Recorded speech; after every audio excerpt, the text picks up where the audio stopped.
হাপানিয়া শিল্প বাণিজ্য মেলাতে শেষ দিনে বাপিরাজ ফার্নিচারের তরফ থেকে গিফট কুপনের পুরস্কার বিতরণ করা হয়। এতে উপস্থিত ছিলেন মন্ত্রী টিঙ্কু রায়, টিআইডিসি চেয়ারম্যান নবদল বণিক সহ বাপিরাজ কর্ণধার। মন্ত্রী টিঙ্কু রায় বলেন, লটারির আজ শেষ দিন ছিল এবং যিনি এই লটারিতে বিজয়ী হয়েছেন তিনি স্কুটি পেয়েছেন।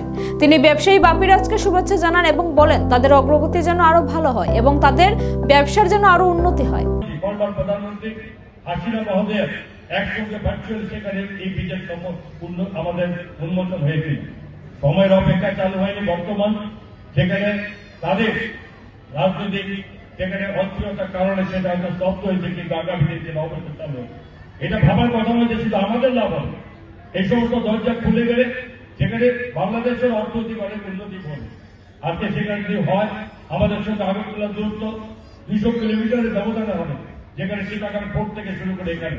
অথচ আমরা যখন আমাদের যখন সমস্ত জিনিসপত্র আমরা আনি, সেটা আপনারা সকলে জেনে গেছেন, যেটা আমাদের হলদিয়া বন্দর থেকে শুরু করে আমাদের রাজ্য পর্যন্ত 1200 কিলোমিটার ডিস্টেন্স পড়ে, আর সেই জায়গায় 200 কিলোমিটার ডিস্টেন্সে রাজ্যে রাজনৈতিক মুভমেন্ট এবং উত্তর পূর্বাঞ্চলে বেশ কয়েকটি রাজ্য, সেখানে আমাদের রাজ্যের মাধ্যমে সে ব্যবসা বাণিজ্যের প্রচার খোলার মতো রাস্তা হয়েছে। রাজ্য সরকার বহু টাকা খরচ করেছে এবং সেটা উন্নতি এবং যথেষ্টভাবে উন্নয়ন করা হয়েছে এবং আমাদের বিশ্বাস যে আমাদের আগামী দিন এটা হবে। এ রাজ্যে এই ছোট্ট রাজ্য হলো তার প্রাকৃতিক সৌন্দর্য ভরা।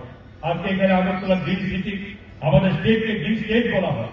বিভিন্ন সময় কিছুদিন আগে ফিনান্স কমিশনের যারা এসেছিলেন তারা এক শব্দে বলেছেন যে ত্রিপুরাতে আপনার প্রথম আসা চেয়ারম্যান সাহেব বলেছিলেন যে এটা এত সুন্দর, এই স্টেট এত সুন্দরভাবে ন্যাচারাল যেখানে আবহাওয়া, সেটা কিন্তু অন্য কোনো স্টেটে পাওয়া যায় না। এবং সেই সঙ্গে আমাদের রাজ্যের ছোট্ট 10টা মনুমেন্ট উত্তর পূর্বাঞ্চলে, তার মধ্যে 8টা মনুমেন্ট আমাদের এই রাজ্যের মধ্যে আছে, যেখানে আর্কিওলজিক্যাল সার্ভে অফ ইন্ডিয়ার অধীনে। আপনারা ইতিমধ্যে জেনে গেছেন রাজ্যের মধ্যে বিভিন্ন রকম বাইরের সমস্ত বড় বড় কোম্পানি, যেমন টাটা গ্রুপ, যেখানে আমাদের রাজ্যে হেরিটেজ হোটেল করার পরিকল্পনা নিয়েছেন রাজ্য সরকার, মাননীয় মুখ্যমন্ত্রী হাত দিয়ে সেটাকে একটা বহু স্বাক্ষরিত হয়েছে এবং খুব সম্ভব সেটা হবে। তাতে গিয়ে এই রাজ্যে যেখানে ট্যুরিজম সেক্টরকে আরো বেশিভাবে ডেভেলপমেন্ট হবে এবং তার জন্য পরিষ্কারভাবে আমরা তৈরি আছি। এই মুহূর্তে রাজ্যে বিভিন্ন জায়গাতে বিদেশি পর্যটক থেকে শুরু করে অনেক কিছু সংখ্যা বেড়েছে এবং ট্যুরিজম সেক্টরের যে এই ডিপার্টমেন্টের উৎকর্ষতা এবং পরিচিতি সারা দেশের সঙ্গে বিদেশে তার পরিচিতি ব্যক্ত আমরা করতে পেরেছি এবং এর মাধ্যমে রাজ্য এক ত্রিপুরা ত্রিপুরাতে গড়ার কথা যে শব্দ দিয়ে আমরা চলেছি সেটা সাকার হবে এবং বিভিন্ন ক্ষেত্রে আমরা এগিয়ে নিয়ে যেতে পারি আমরা। এছাড়াও উন্নতি প্রজেক্ট ভারত সরকারের 2024 এখানে চালু হয়েছে, এর মাধ্যমে ব্যবসা বাণিজ্যের প্রসার অনেক বেশি বৃদ্ধি হবে। এবার নতুন বাজেটে যেখানে নর্থ ইস্টের ডেভেলপমেন্টের জন্য ভারত সরকার 47% বাজেটে তারা বরাদ্দ বৃদ্ধি করেছে।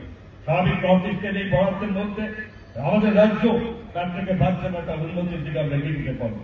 বিভিন্ন এমএসএমই থেকে অনেক বেশি এবারে বাজেটটা বৃদ্ধি করা হয়েছে, যেগুলো এই রাজ্যের শিল্প বাণিজ্যকে অনেক শক্তিশালী করবে এবং এছাড়াও এবং বিভিন্ন ছোট ছোট ব্যবসায়ী বৃন্দ এবং চর্মশিল্প থেকে শুরু করে এবারের বাজেটে যে ব্যবস্থা রেখেছে তাদের প্রায় 22 লক্ষ এই চর্মশিল্পের মধ্যে যারা যুক্ত আছে মনে করছেন তাদের মধ্যে অনেক উন্নয়নের রাস্তা দেখবে, তাদের বরাদ্দ অনেক বৃদ্ধি করা হয়েছে।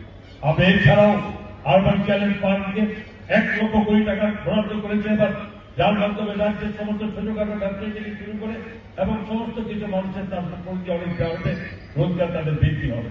ভারত সরকারের এইভাবে কৃষি সেক্টর থেকে শুরু করে অন্যান্য সেক্টরকে যেভাবে বেড়েছে রাজ্যের অগ্রগতি অগ্রগতি অনেক উন্নত হবে। আমার বিশ্বাস যে একটি রাজ্যের মধ্যে আমাদের রাজ্যে, বিশেষ করে ছোট্ট রাজ্যে এই শিল্প, এই আমাদের শিল্প বাণিজ্য এই দপ্তর খুব অপরিসীম গুরুত্ব দিয়ে চলে, যেখানে বহির রাজ্যের সঙ্গে যোগাযোগ করা, প্রত্যেকে আদান প্রদান করা।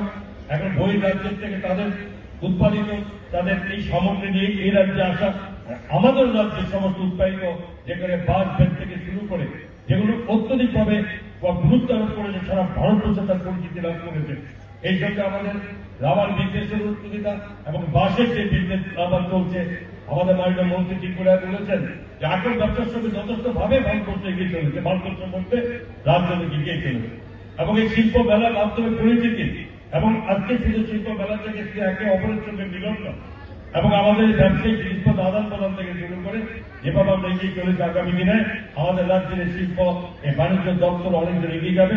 আমার বিশ্বাস বর্তমান মধ্যে মাননীয় মন্ত্রী শান্তনা চাকমা মহোদয়া, মাননীয় চেয়ারম্যান নবদল বণিক থেকে শুরু করে আধিকারিকরা সবাই যথেষ্ট ভাবে আমরা গুরুত্ব দিয়ে এই শিল্প বাণিজ্য দপ্তর করে এগিয়ে নেওয়ার চেষ্টা করি। আগামী দিনে শিক্ষা থেকে শুরু করে স্বাস্থ্য থেকে শুরু করে বিভিন্ন দপ্তরে অনেক নতুন ভাবে ভাবনা নিয়ে রাজ্যে আমরা শুরু করেছি। এ রাজ্যে সকলের উপস্থিতি এবং সকলের সহযোগিতা আমরা কামনা করি। আমাদের সব পরামর্শ বুদ্ধির অপেক্ষায় আমাদের রাজ্য সরকার সেখানে কাজ করছে। আমি সকলকে আমাকে এখানে আমন্ত্রণ জানানোর জন্য আমি অবশ্যই এখানকার মাননীয় মন্ত্রী শান্তনা চাকমা মহোদয়া, চেয়ারম্যান নবদল বণিক থেকে শুরু করে দপ্তরের সকলকে ধন্যবাদ জানিয়ে এবং আগামী দিন আগামী বছর যাতে এই শিল্পমেলা আরো বেশিভাবে উন্নয়ন দিতে পারে, আরো বেশি বেশি রাজ্যের লোকরা বই রাজ্যের লোকরা যুক্ত হতে পারে এবং আমরা আশা করি যে পরিস্থিতি এই জায়গায় নয় এবং আগামী দিনে বিশ্বের বিভিন্ন জায়গা থেকে দেশ থেকে যার থেকে আছে সেই আশা রেখে এবং যারা পুরস্কৃত হয়েছেন শিল্প বাণিজ্য মেলার মাধ্যমে তাদেরকে আমি আবারও আপনাদের স্বাগত জানাচ্ছি এবং সেই সঙ্গে সবকিছুই যখন শুরু হয় এক আনন্দ পরিবেশ নিয়ে শুরু হয়। আর যদি শেষ হয় সেটা অবশ্যই একটা দুঃখ নিয়ে শেষ হতে থাকে। আজকে শিল্প বাণিজ্য মেলায় এতদিন যারা যুক্ত ছিলেন সকলের সহযোগিতা, বিভিন্ন স্থলের যারা এসেছেন, বিভিন্ন রাজ্যের থেকে এসেছেন, তাদেরও আজকের এই শেষ দিনে আমি ধন্যবাদ জানিয়ে আমার কথা বলে করছি। জয় হিন্দ।